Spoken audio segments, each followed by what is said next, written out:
राधा राधा राधा राधा राधा राधा श्री राधा राधा राधा राधा राधा राधा राधा श्री राधा राधा राधा राधा राधा राधा राधा श्री राधा राधा राधा राधा राधा राधा राधा श्री राधा राधा राधा राधा राधा राधा राधा श्री राधा राधा राधा राधा राधा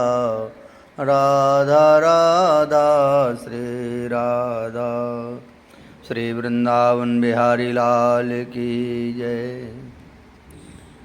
जब कन्हैया ने क्रोध में मटकी फोड़ी।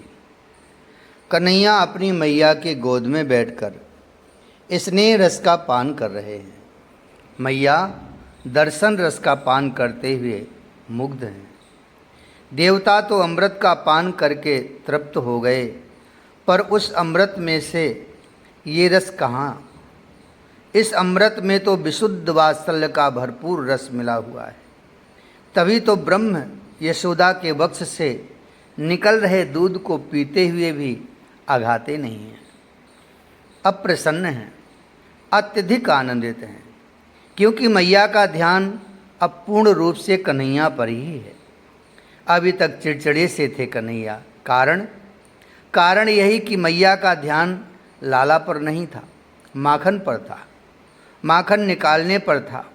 पर अब तो पूर्ण रूप से लाला में ही ध्यान है। दूध पी रहे हैं कन्हैया और बीच बीच में स्तनाग्र से मुख हटाकर अपनी मैया को देखते हैं। दूध मुख में भरा हुआ है। तभी हंसी छूट पड़ी और मैया के मुखमंडल में वो दूध फैल जाता है। दुष्ट बड़े प्यार से कहते हुए कपोल में हल्की चपत लगा देती हैं मैया। खिलखिलाकर फिर हंस पड़ते हैं कन्हैया। पीले दूध लाला, ऐसे हंस मत, नहीं तो दूध कंठ में अटक जाएगा। मैया को हर तरह से सुरक्षा करनी है अपने लाला की। कन्हैया फिर दूध पीने लगे, पर बीच बीच में फिर खिलखिला उठते हैं। जब स्तनाग्र से मुंह हटाकर मैया की ओर देखते हुए नहीं मारूंगी, अब मैया समझ जाती है कि मुंह में दूध भर लिया है और अब मेरे मुंह में फैलाएगा। तब लाला हंसते हुए उस मुंह के दूध को वापस निगल लेते हैं, पर निगलते समय दूध कंठ में अटक जाता है और कन्हैया खांसने लग जाते हैं। मैया घबरा जाती है, उठाकर पीठ में थपथपी देती है। कन्हैया फिर प्रसन्न हो जाते हैं और दूध पीने लगते हैं। पर तभी मैया ने एकाएक कन्हैया को धरती पर रख दिया और भागी रसोई की ओर। उद्धव ने विदुर जी को कहा, पर क्यों? विदुर जी ने पूछा। रसोई में दूध बैठाकर आई थी ब्रजरानी और वो दूध उफन गया था, इसलिए भागी मैया। उद्धव ने कहा, नहीं तात विदुर जी, आप ऐसा मत सोचना कि कन्हैया से ज़्यादा ममता मैया की दूध पर है। नहीं, ऐसा नहीं है। उद्धव रुके कुछ देर के लिए, फिर बोले, तात, प्रेम की गति बड़ी अटपटी है। टेढ़ी मेढ़ी गैल है ये प्रेम की। तात, कभी कभी प्रियतम की प्रिय वस्तु प्रियतम से भी ज़्यादा प्यारी लगने लगती है। उसमें भी अगर प्रिय के खाने की वस्तु हो तब तो उसका प्रियतम से भी ज़्यादा ध्यान किया जाता है। ये प्रेम का अनूठा प्रसंग है। उद्धव ने कहा, तात, ये सुरभि गाय का दूध था जो रसोई में आंच पर ब्रजरानी बिठाकर आई थी। मैया यशोदा का दूध पीने के पश्चात अगर किसी गाय का दूध कन्हैया पीते थे तो वो सुरभि गाय का दूध ही था। मैया अगर ना जाती कन्हैया को छोड़कर तो वो दूध उफन गया था, पूरा फैल जाता। कन्हैया फिर किसका दूध पीते, इसलिए कन्हैया के लिए ही कन्हैया को छोड़कर मैया गई रसोई में, पर बालक ये सहन नहीं कर सकता। बालक सब सह लेगा, पर अपनी मैया का नज़रअंदाज करना ये उससे सहन नहीं होता। बस कन्हैया अकेले धरती पर पड़े हैं। ब्रजरानी चली गई हैं दौड़ती हुई दूध के पास रसोई में। अब तो कन्हैया को क्रोध आया, और क्रोध भी बड़े जोर का आया। लाल लाल नेत्र हो गए, अरुण अधर फड़कने लगे, उनके नेत्रों में भी जल भर आए। अब भ्रकुटी टेढ़ी हो गई, इधर उधर देखने लगे। ये कैसे हो गया? मैया ने मुझे कैसे पटक दिया और चली गई दूध के पास। दूध प्यारो है, पूत प्यारो नहीं है मैया को। बस क्रोध और बढ़ा ये सोचकर। इधर उधर दृष्टि घुमाए जा रहे हैं। तभी सामने ही मटकी दिखी, जिसमें से माखन अब निकलने ही वाला था। मैया अभी मथानी जिसकी चला रही थी। बस उसके पास गए कन्हैया, मटकी को हिलाया, पर मटकी हिली नहीं। बड़ी कोशिश की कि मटकी को गिरा दिया जाए और माखन फैला दिया जाए, पर नहीं, कुछ न हो सका। क्रोध से भरे हुए कन्हैया को भी क्रोध आता है। विदुर जी ने सहजता में पूछा। उद्धव हंसे। क्रोध से ही तो ये प्रलय करता है सृष्टि का। तात उसी समय सामने एक लोढ़ी पत्थर का टुकड़ा दिखा। वो बड़ा था। कन्हैया उसे जैसे तैसे ले आए और ऊपर से मटकी में जोर से मार दिया। मटकी फूट गई, माखन फैल गया आंगन में। मटकी फूटी तो डर गए कन्हैया। मैया की ओर, रसोई घर की ओर देखने लगे। पूरा माखन फैल गया था आंगन में। कन्हैया सोचने लगे, अब तो पीटेगी मैया, तो करें क्या? उद्धव बोले। रोने लगे का कन्हैया? सच में नहीं तात, झूठे अश्रु लगाकर रोने लगे, प्रेमाश्रु। अहो, मैं वास्तु देवता, नंद महल को पाकर मेरे भाग्य से देवता ही क्यों, स्वयं विधाता भी ईर्ष्या करने लगे हैं। उस दिन मैं था, मैंने दर्शन किए उस लीला के, जब क्रोध में आकर नंद नंदन ने मटकी फोड़ दी थी। मैंने सब देखा। मैं अपने आप को बहुत भाग्यशाली मानता हूँ। मानता नहीं हूँ, ब्रह्म शिष्य रूप में मेरे सामने थे। देवताओं की छोड़ो, बड़े बड़े सिद्धात्मा भी इनकी एक झलक के लिए पागल हैं। कंदराओं में, हिमालयों में हजारों वर्षों से तप कर रहे हैं, पर ब्रह्म की अनुभूति उन्हें हुई नहीं। मैं तो एक सामान्य वास्तु देवता हूँ। मैं तो धन्य हो गया, मैं तो कृतकृत्य हो गया। मेरे सामने नीलमणि दिखते हैं, बाल चापल्य लीला करते हैं, और मैं उन्हें देखकर आनंदित होता हूँ। अहो, विदुर जी को उद्धव ये सब सुना रहे हैं। उस दिन वास्तु देवता ने ही कन्हैया के कान में कह दिया था, हे यशोदा के नीलमणि, आपने बहुत बड़ा अपराध कर दिया। ये क्या किया? अब झूठे आंसुओं से कुछ होने वाला नहीं है।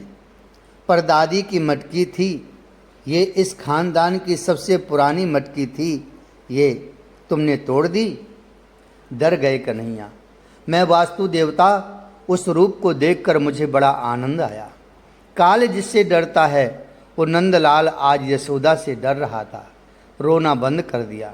धरती में देखने लगे कन्हैया। मटकी फोड़ दी थी, उसके टुकड़े चारों ओर बिखरे हुए थे। अब तो मैया पीटेगी। आंखों में भय था। बचाव तो किया जाए, पर कैसे? स्वयं ही सोच रहे हैं। कुछ देर खड़े सोचते रहे मोर मुकुटी, फिर धीरे धीरे सामने की ओर बढ़ चले। सामने भंडार घर था, वहाँ कई माखन की मटकियाँ रखी हुई थीं। द्वार खोला, पहली बार इस भंडार में आए थे। भीतर माखन से भरी मटकियाँ दिखीं।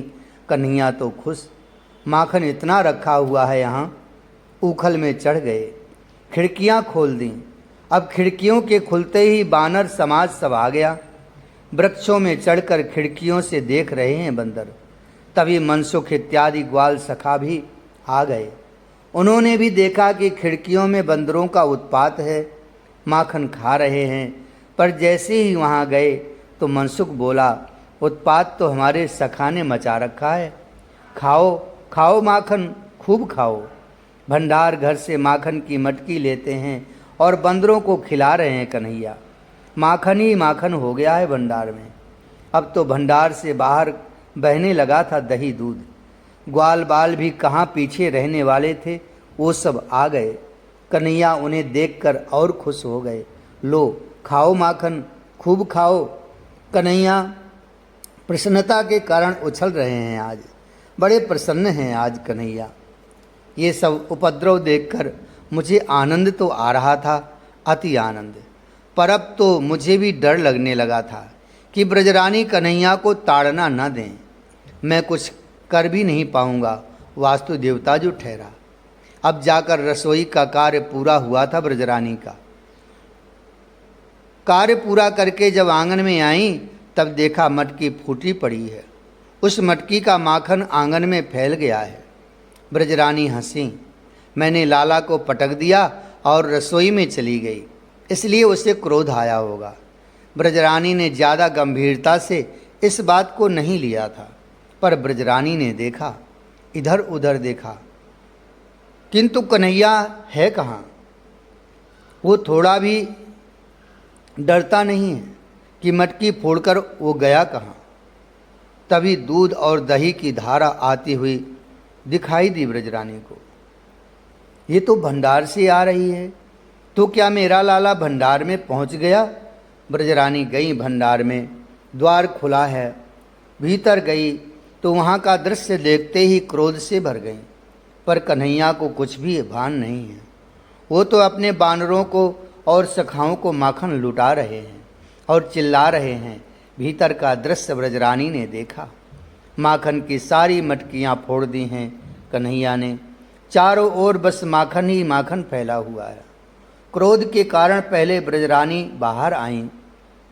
गैया को मारने वाली एक छड़ी वहीं पड़ी हुई थी, उसे हाथ में उठा लिया। तात वास्तु देवता स्वयं थरथर काँप उठे थे जब ब्रजरानी ने कन्हैया को पीटने के लिए छड़ी उठाई।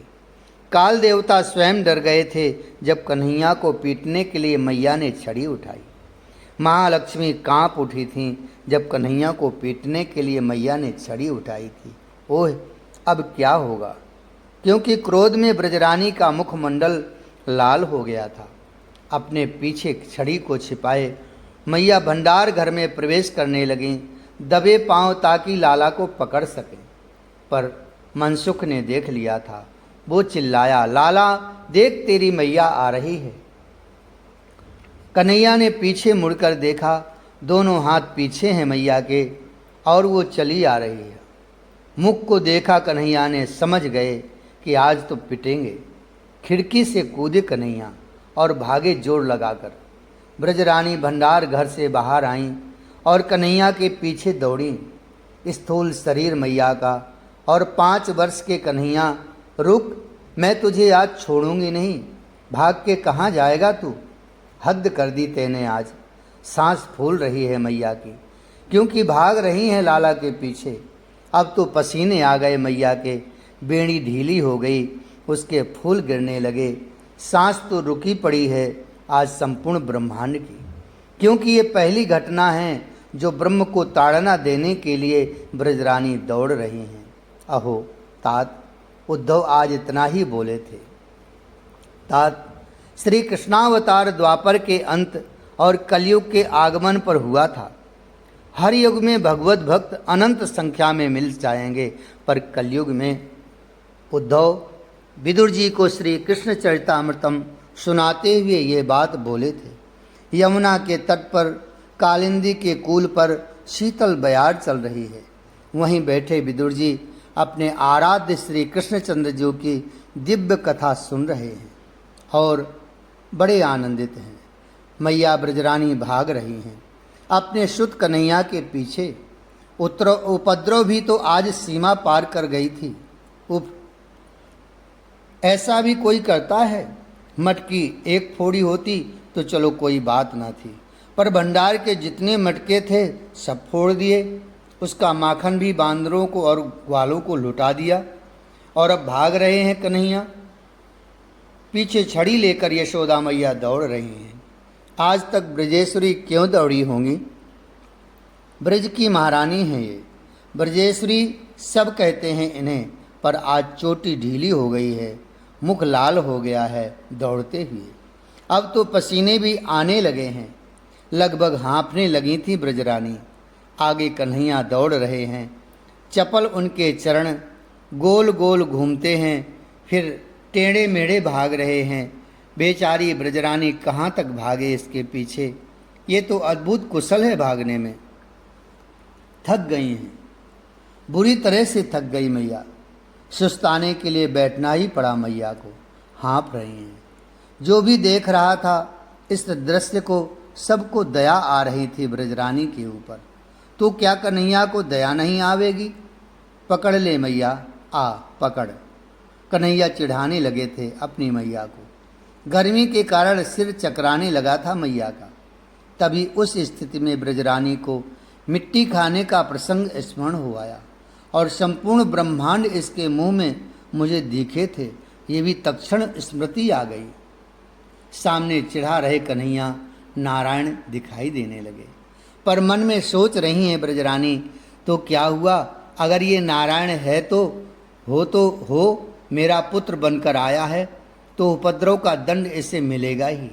हाँ, ये पक्का है। ब्रजरानी उठी, सामने देखा कन्हैया अंगूठा दिखा रहे हैं, पर डरे हुए भी हैं कि जाना तो मैया के पास ही है और जब जाएंगे तो पीटेगी ये, और अच्छे से पीटेगी। ब्रजरानी उठी और बोली, आजा, आ मेरे पास आ लाला, आ ना तू मारेगी।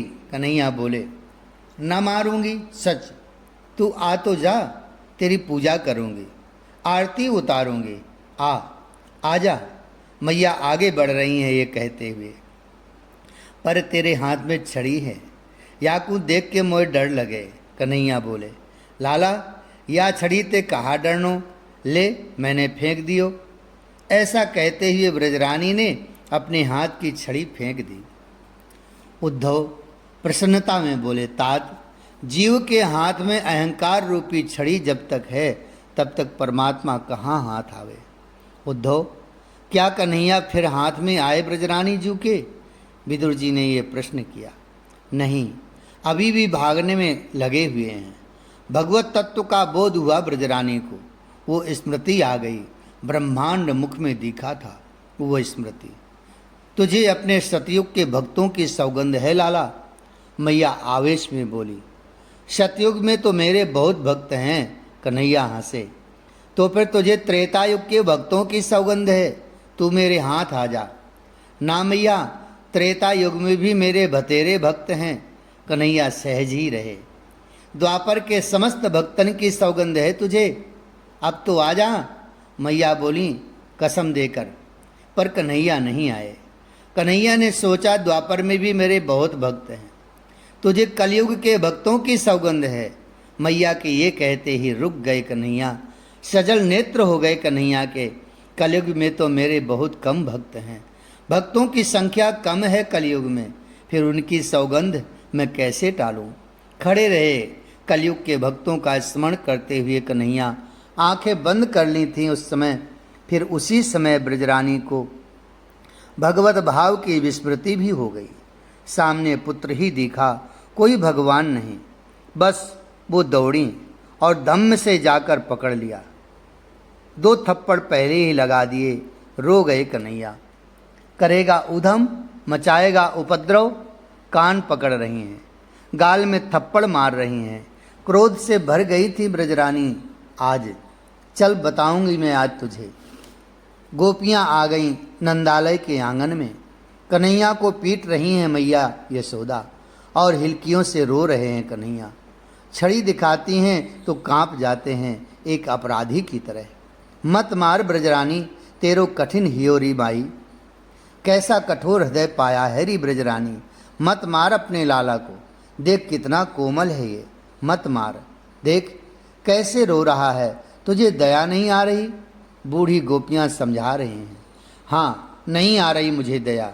और तुम कौन होती हो ये बोलने वाली? कल तक तुम ही आकर कहती थी ना कि तेरा लाला चोर है, माखन चुराता है। फिर आज क्या हो गया, बोलो। ब्रजरानी सच में आज बहुत क्रोधित हैं। कन्हैया बार बार कह रहे हैं, मत मार, तू मुझे मत मार। आँखों का काजल बह रहा है, कपोलों में डर रहे हैं। तात, आंखें बंद करो और इस झांकी का ध्यान करो। ब्रह्मा से ये डरता नहीं है, महाकाल इससे डरते हैं, पर ये एक सामान्य गोप पत्नी से डर रहा है। आहा, कान पकड़े हैं ब्रह्म के इस नंद गेहनी ने, नयन सभीत हैं इसके। उद्धव इतना बोलकर स्वयं ध्यान करने लग गए थे, पर नंद रानी मानती नहीं है। कन्हैया भय के कारण रोते जा रहे हैं। नंद रानी का हृदय लगता है आज कुछ कठोर हो गया है। कन्हैया अपने आप को छुड़ाने की कोशिश कर रहे हैं। वो कभी आगे आते हैं मैया के, फिर पीछे की ओर चले जाते हैं, धरती में गिर जाते हैं, पर ब्रजरानी हाथ छोड़ नहीं रही। सच में तात, आज बुरी बीती कन्हैया पर। सोचा ना था कन्हैया ने कि मैया इतना गुस्सा करेगी एक मटकी फोड़ने पर। अब तो बांधूंगी मैं तुझे, मैया गुस्से में बोली। ये सुनते ही कन्हैया और जोर से चीखे, पर आज ब्रजरानी पर कोई असर नहीं हो रहा, रोने का ना चिल्लाने का। हाथ पकड़ती हैं, दूसरे हाथ से पास में रखी गाय को बांधने वाली रस्सी लेती हैं। उस रस्सी से बांधने का प्रयास करते हैं, पर डोरी कम पड़ गई, 2 अंगुल कम पड़ी। ब्रजरानी फिर परेशान हो उठी। दूर एक रस्सी और पड़ी थी। गई, एक हाथ से कन्हैया का हाथ पकड़ा, दूसरे हाथ से वहाँ पड़ी रस्सी उठाई, फिर बांधने लगे। पर ये क्या, रस्सी फिर 2 अंगुल कम। उद्विग्न हो चारों ओर देखा ब्रजरानी ने। गोपियाँ खड़ी हैं, हाथ जोड़ रही हैं, मत मारो लाला को, मैया मत बांधो लाला को। पर मैया आज इनकी बातों पर क्यों ध्यान देने लगी। दूर ऊखल है। ब्रजरानी ने तुरंत विचार किया, ऊखल से बांधूंगी इसे। और वहीं पास में एक रस्सी भी दिखी ब्रजरानी को। कन्हैया का हाथ पकड़कर वहाँ लेकर गईं। दाऊ वहाँ आ गए थे, रस्सी के पास ही खड़े थे, बस स्तब्ध हो खड़े थे। कन्हैया ने अपने दाऊ भैया को देखा तो और जोर से रोने लगे। दाऊ से ये सब देखा नहीं जा रहा, उनका कान्हा आज इतने जोर से रो रहा है। कन्हैया के रोने की आवाज़ ने दाऊ का हृदय मानो विदीर्ण ही कर दिया था। वो रुदन सुनने की स्थिति में नहीं थे।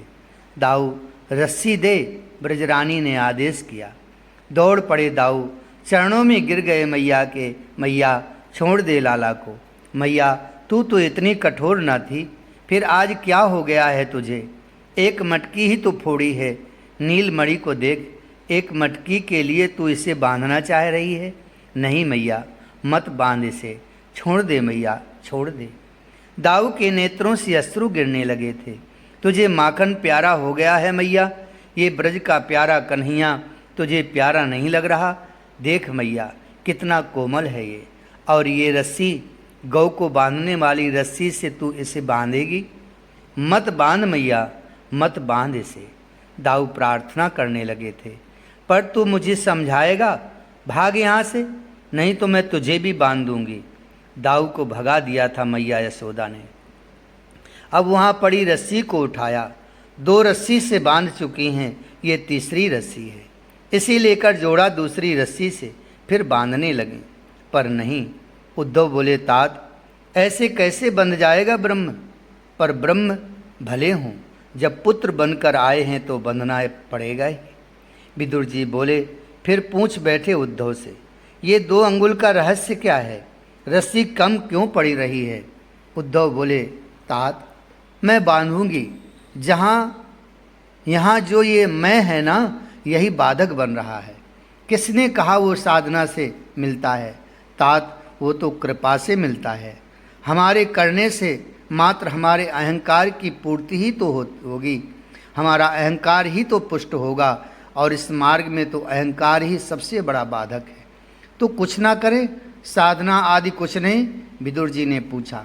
कृपा बरस रही है, निरंतर बरस रही है तात, और ये कृपा शक्ति सभी के ऊपर समान रूप से बरसती है।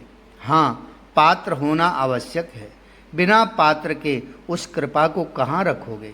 साधना से मात्र पात्रता का निर्माण होता है, उद्धव ने समाधान किया था। थक गई, हार गई अब ब्रजरानी। रस्सियों पे रस्सियां जोड़ती जा रही हैं, पर बार बार रस्सी कम ही पड़ती है। अब बैठ गई मैया, पसीना आ गया, देह शिथिल पड़ने लगा। ये मुझसे बंधेगा नहीं, ये विचार मन में आया। क्या करें मैया अब? कन्हैया भी अब चुप हो गए। मैया थक गई है, ये बात जान रहे हैं। अब कन्हैया को अपनी मैया के ऊपर दया आ गई थी। अब देखा मैया के मुखमंडल को ध्यान से कन्हैया ने। तू बंधेगा नहीं, बड़ा दुष्ट है रे तू, बनता भी नहीं है। मैया अब दयनीय सी हो गई थी, पर अब ब्रजरानी की चोटी आगे आ गई। उस चोटी की डोर ढीली पड़ गई थी। भागते भागते तुरंत मैया उठी और चोटी की डोर को निकालकर रस्सी से जोड़ दिया। आकाश से महामाया ने वंदन किया यशोदा मैया को। मैया के वात्सल्य को महालक्ष्मी ने सुमन बरसाए ऊपर से। देवताओं ने जय जयकार किया और तभी कमर से रस्सी को लेकर उखल से बांध दिया मैया यशोदा ने। आकाश से पुष्प गिरे, बोलो दामोदर भगवान की जय।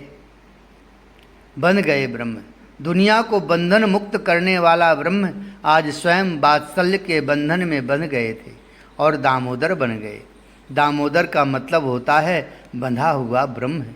तात अद्भुत नाम है ना ये दामोदर।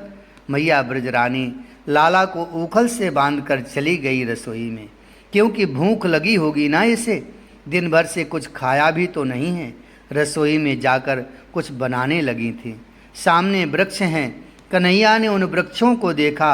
अर्जुन नाम के 2 वृक्ष खड़े हैं नंदालय के आंगन में। कन्हैया ने देखा और मुस्कुराए। जय जय श्री राधे, जय जय श्री राधे। राधे कृष्ण कृष्ण कृष्ण राधे राधे। राधे श्याम श्याम श्याम राधे राधे। राधे कृष्ण कृष्ण कृष्ण राधे राधे। राधे श्याम श्याम श्याम राधे राधे। श्री वृंदावन बिहारी लाल की जय। श्री राधा वल्लभ लाल की जय। श्री बांके बिहारी लाल की जय। श्री यमुना रस रानी की जय। श्री गिरिराज जी महाराज की जय। श्री ब्रजरज रानी की जय। जय जय श्री राधे श्याम, जय जय श्री राधे श्याम, जय जय श्री राधे श्याम।